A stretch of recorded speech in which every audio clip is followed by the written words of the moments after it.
Hello everybody, this is a recap of what we did in class today. So for the purpose of this video, I'm using period 6, but it is the same no matter what period you are in. So obviously you can skip the attendance form. There is a link to the PDN. The main thing that we worked on today is called 1.19 Part 1. That involves a poem called Ellis Island. So our job was to read and analyze that poem, complete an exit ticket, and then with any remaining time to add a quote from the poem to the brainstorming doc for the essay. So if you click on the link in the agenda, it will take you directly to the assignment, and you will have a copy of the Google Doc that has your name on it. So in class, I read through both the introduction and the poem out loud, so I will do that for you now, and then explain the directions for the remainder of the work that you are completing independently. Okay, so since the poem title is Ellis Island, there is a short background on what exactly Ellis Island is. Ellis Island Immigration Station opened in 1892, 1 year after the federal government was given the responsibility of regulating immigration through the 1891 Immigration Act. Almost 12 million immigrants passed through Ellis Island on their way to the United States between 1892 and 1954. While the immigration station operated until 1954, the number of immigrants received at Ellis Island diminished dramatically after the 1924 Immigration and Naturalization Act. The busiest day at Ellis Island saw over 11,000 immigrants make their way through processing, more than double the average of 5,000 immigrants a day. So in class, we talked about the fact that Ellis Island is associated with the Statue of Liberty. So a lot of imagery that you would see of people coming to America early in the 20th century on steamships and things like that show them coming into New York Harbor. So that is the time period that we're talking about here. So the directions for the poem are for you to do two different things.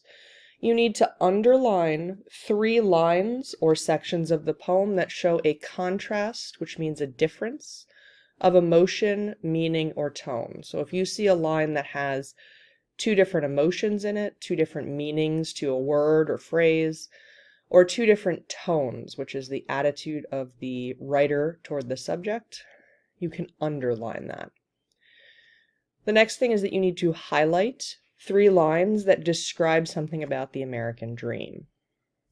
And then this last bullet point is just for you to be aware of. If you find a word in a poem or any Google Doc that we're working on that you don't know, like say you didn't know what quarantine meant, you could highlight that with your mouse, right click, and in the menu that comes up, there's an option to define quarantine. When you click on that, Google Docs pops out the dictionary definition on the right-hand side.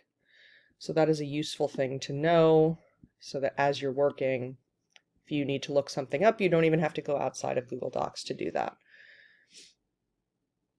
Okay, so I'm going to read the poem out loud. If you prefer to hear it again, there is also a link on your doc to the audio from Springboard. This is the poem Ellis Island by Joseph Bruchac. Beyond the red brick of Ellis Island, where the 2 Slovak children who became my grandparents waited the long days of quarantine, after leaving the sickness, the old empires of Europe, a Circle-Line ship slips easily on its way to the island of the tall woman, green as dreams of forests and meadows, waiting for those who'd worked 1,000 years yet never owned their own. Like millions of others, I too come to this island, 9 decades the answerer of dreams. Yet only part of my blood loves that memory. Another voice speaks of native lands within this nation, lands invaded when the earth became owned, lands of those who followed the changing moon, knowledge of the seasons in their veins. So your first task is to do these things, to underline 3 contrasts and highlight 3 lines that describe the American dream. Once you've done that, you're going to move on to this chart below the poem. So the directions for this: try to fill all of the boxes, there are 9 of them, with examples from the text and short explanations. You must complete a minimum of 6 boxes. So you can pick whichever 6 you want to do. If you can do all 9 and they are correct, I will give you bonus points. Each box asks you to pick a line out of the poem that shows something specific. So this first one is asking you a line that shows one side of the speaker's ancestry, a line that shows the other side of the speaker's ancestry, line that has a positive emotion, line that has a negative emotion, positive aspect of the American experience, negative aspect. The line where you think the poem shifts. So is there a place where you think it turns from one topic or feeling to another? Any line with a poetic device, that could be simile, metaphor, alliteration, etc. And just a golden line, so a line that you like for any reason. Please tell me what the reason is in your explanation. And then lastly, there is a link here to the exit ticket, which is a single question on a separate Google form. That will be an assessment grade. So this worksheet part is your classwork, exit ticket is your assessment. So once you have done all of that, you want to come back to the agenda. There is a link to the brainstorming doc.